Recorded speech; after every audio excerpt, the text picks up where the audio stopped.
My name is Ronnie Michael, certified public accountant, and this is the Personal Finance Playbook. Improve your finances, improve your life. The title of today's episode is Do Umbrellas Cause Rain?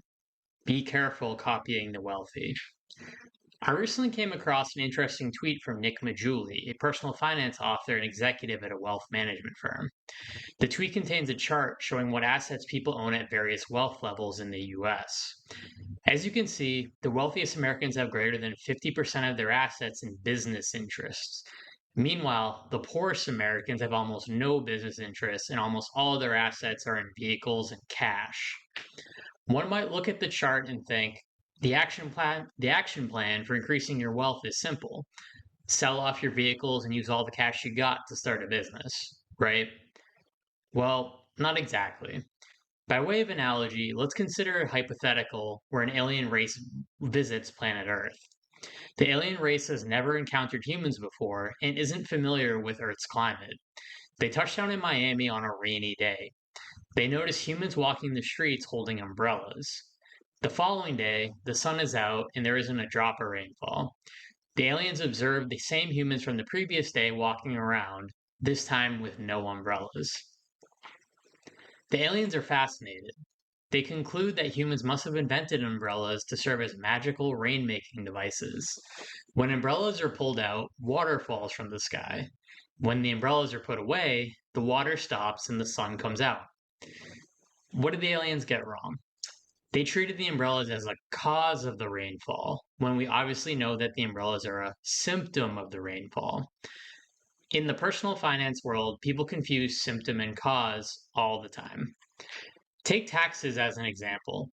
A lot of people think wealthy people take advantage of tax loopholes.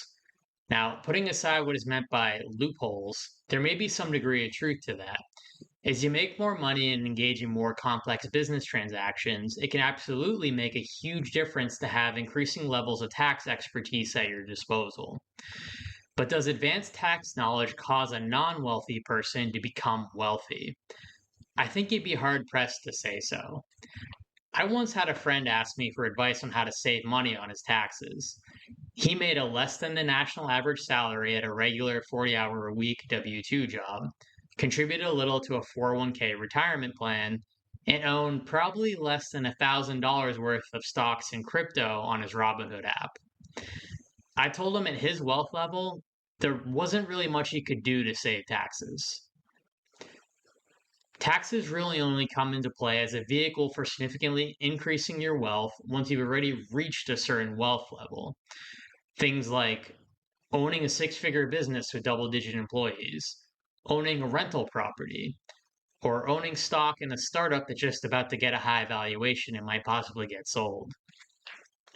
Returning back to the chart, instead of just seeing what assets the wealthiest have, it would be more helpful to see how the composition of assets changes as someone climbs wealth levels. At the lowest wealth levels, cash and vehicles dominate. When you're young, and assuming you're not a trust fund baby, your vehicle may be the only thing that you own that is worth more than $1,000. Your other assets of note are probably going to be things like clothing, a laptop, and maybe a few other electronics. You probably save whatever you can in a bank account. As you move up a few wealth levels, we can see that the asset composition changes. Cash and vehicles are lower. Primary residence, i.e., a house, retirement vehicles, which themselves probably hold stocks and bonds, and stock/mutual funds gain more prominence. This makes sense. As you gain work experience and save more money, at a certain point, you're able to actually buy that house and invest some of your savings in a 401k or brokerage account. At the highest wealth levels, business interests are a huge percentage of your wealth. But remember, people at these wealth levels are enormous outliers. This chart uses data from 2022. The median wealth level in that year was only around 200,000. That means 50% of Americans had a wealth level less than $200,000. So, what is the key takeaway from all this? Don't focus on what the wealthiest people have. Instead, focus on what the people in the next wealth level have and figure out a way to get there. For the vast majority of people, it is going to take a progression over time to climb wealth levels. If you're just starting out in your career, don't focus on what the CEO is doing. Instead, focus on the next level above you. What does the person in the position you want to get promoted do to be successful? What do you think? Does this apply to your life? Leave a comment below, and thanks for watching.